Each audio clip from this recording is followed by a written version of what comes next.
И покрај шпекулациите за евентуално продолжување на зимскиот распуст поради зголемениот број на случаи од сезонски грип, учениците денеска сепак се вратија во училиштата, со што и официјално започна второто полугодие.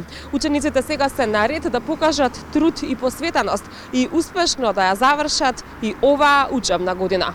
Сезонски грип не се добива само на училиште. Опасност од него постои насекаде каде што се движат децата, а и состојбата не е толку алармантна, рече денеска министерката Весна Јаневска на стартот на второто полугодие.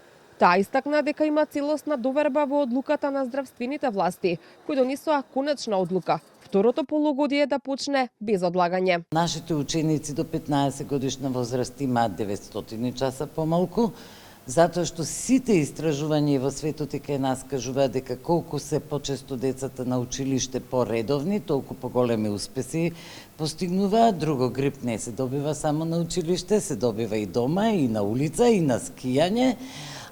Така да, доколку има потреба, сигурна сум дека Министерството за здравство ќе реагира. Со цел да се подобрат резултатите на меѓународните тестирања на учениците, се прават промени во наставната програма, а предвидени се и обуки за наставниците.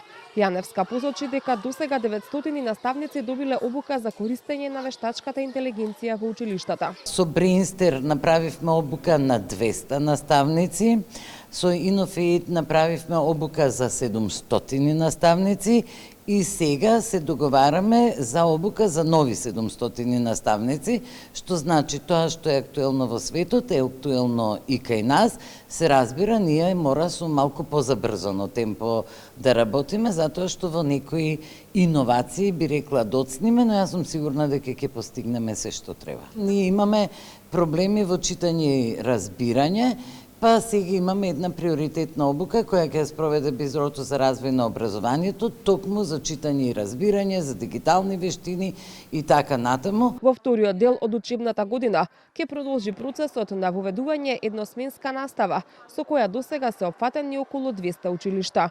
Во јуни матурантите ќе полагаат државна матура по нов концепт, согласно со видот на образованието.